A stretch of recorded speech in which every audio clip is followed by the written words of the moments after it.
Desidero lasciarvi una sintesi del mio insegnamento. Ora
perfetto perdono, concedimi lo gusto santo dono, dona s'anima consolo e recreo, Anna Maria il fatto e salute, succoros per la tua amargura,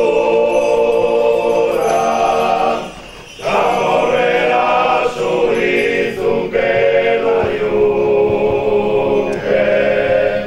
in mezzo della crima c'è Cristona,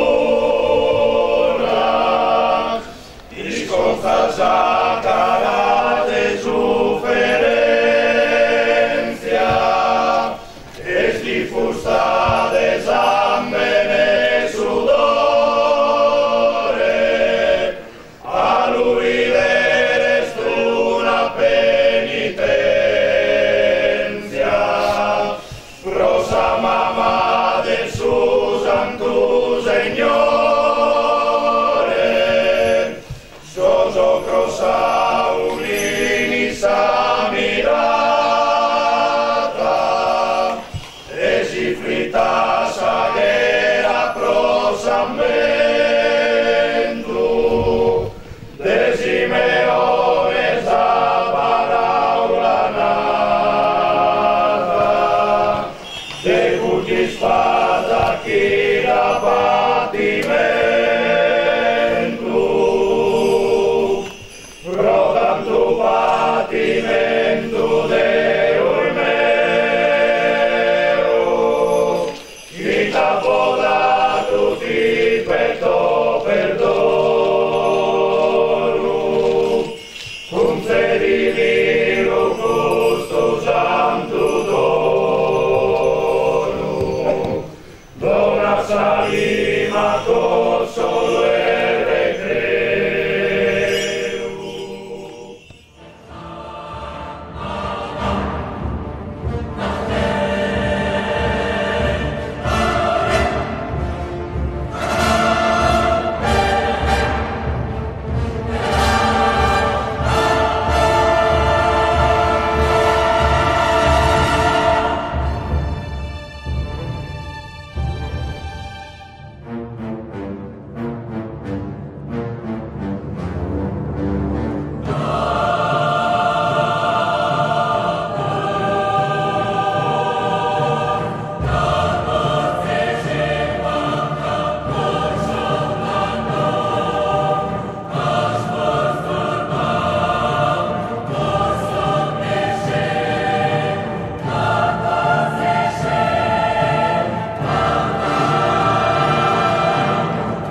nelle tue mani affido il mio spirito.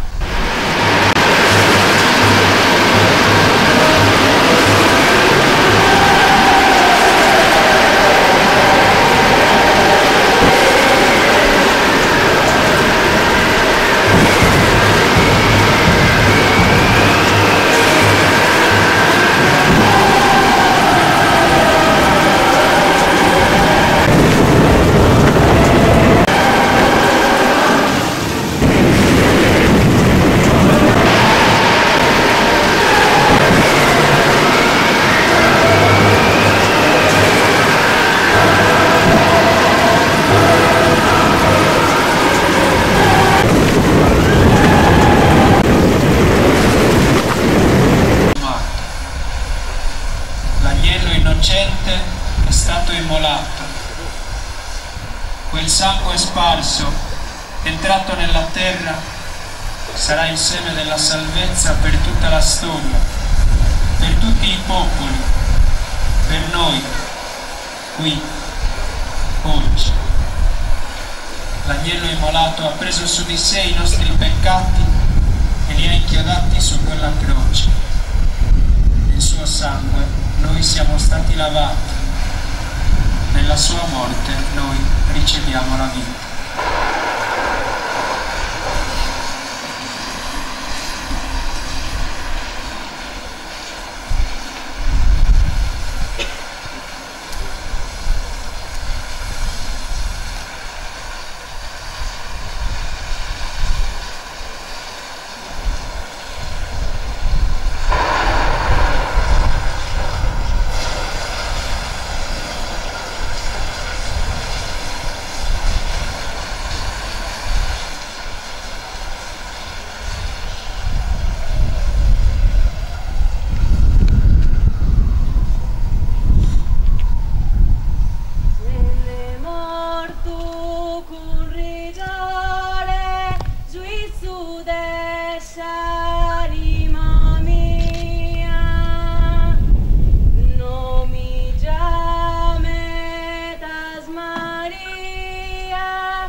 Sopraggiunta ormai la sera, vigilia del sabato del giorno di festa, Giuseppe d'Arimatea andò da Pilato per chiedere il corpo di Gesù. Pilato, avuta certezza della morte, concesse la salma. Giuseppe, insieme agli altri uomini, calò Gesù dalla croce e lo avvolse in un lenzuolo.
una grande pietra ormai hanno sepolto la mia vita.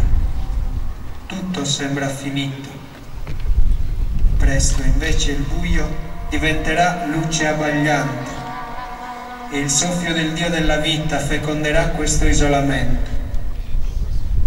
Dalla disperazione sorgerà una speranza nuova, perché Dio è immortale e chiama ognuno alla vita per sempre. La mia tomba è una sfida. Non sostate davanti ad essa con scoraggiamento o curiosità. Disponetevi invece all'imprevedibile.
Contempliamo la croce di Cristo. Egli ci sta davanti come uomo dei dolori, rigettato dagli uomini, percosso da Dio e umiliato. Lo vediamo come uno davanti al quale ci si copre la faccia, che non ha apparenza né bellezza. Ma proprio in questa condizione di annientamento si rivela più meraviglioso l'aspetto della sua bellezza. Cristo non può essere brutto, dice Sant'Agostino, anche quando pende deforme dalla croce. A noi che crediamo, egli appare nella sua bellezza ovunque, in cielo e in terra, nel seno e nelle braccia della madre, nel fare miracoli e nell'essere flagellato, nell'amore alla vita e nell'abbandono alla morte, bello nel morire e nel risorgere, sulla croce, nel sepolcro e nella gloria di Dio. E nella croce, dove per noi risplende il suo amore, la sua deformità e la nostra bellezza. San Giovanni, l'apostolo che lo ha seguito da vicino e che, rimasto con sua madre presso la croce, ce lo descrive così nel Vangelo: pur schiantato dalla sofferenza, dal momento in cui viene arrestato fino a quando china il capo, Cristo è l'uomo libero, padrone della vita, è il vero sommo sacerdote che offre se stesso in sacrificio sull'altare della croce. Da questo momento tutto l'universo gravita attorno alla sua croce e tutti gli uomini, consapevoli o no, ci muoviamo in questa sfera di attrazione. Quando sarò innalzato da terra, attirerò tutti a me, aveva detto. Lasciamo dunque che il nostro sguardo sia attratto da colui che abbiamo trafitto e a lui facciamo convergere tutto noi stessi. La croce è il trofeo della vittoria sulla morte. Grazie alla croce non andiamo più errando nel deserto, ma conosciamo la vera strada. Non abitiamo più fuori dalla casa del Padre, perché ne abbiamo trovato la porta d'ingresso. Grazie alla croce non siamo nel lutto vedovile, perché abbiamo lo sposo. Non viviamo più con il terrore del lupo, perché c'è accanto il buon pastore. In questo giorno Dio ci ha manifestato la follia del suo amore. Adoriamo e contempliamo in silenzio il mistero di amore che sta all'origine, al centro e al termine della sua esistenza. Questo mistero dobbiamo assumerlo in noi. Facciamo diventare la passione di Cristo la nostra passione. Uniamo al sacrificio di Cristo il sacrificio della nostra vita quotidiana, nell'adesione al disegno di Dio sulla nostra vita, perché la nostra pietà non sia semplice folklore. Nell'accogliere la croce di Cristo con spirito di fede, accogliamo giorno per giorno la nostra porzione di sofferenza, per viverla e per trasfigurarla con Lui. Questo ci impegna a un amore senza frontiere, a vivere la vita di ogni fratello, a tenerci disponibili fino all'estremo sacrificio.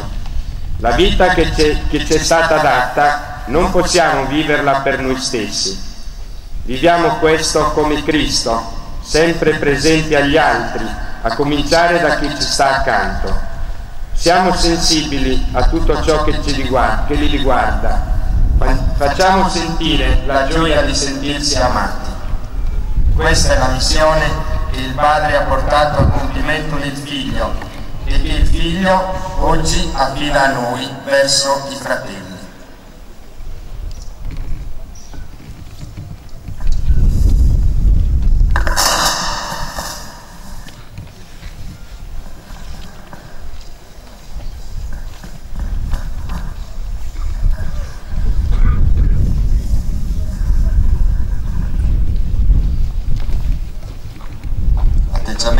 Giusto con cui concludere questa rappresentazione vivente credo che sia il silenzio, e quindi possiamo anche sciogliere questa rappresentazione ringraziando tutti per la partecipazione, quelli che hanno fatto gli attori, a tutti voi che avete partecipato, e ritorniamo nelle nostre case portando nel cuore questo pensiero, il pensiero della croce di Cristo che è la nostra salvezza.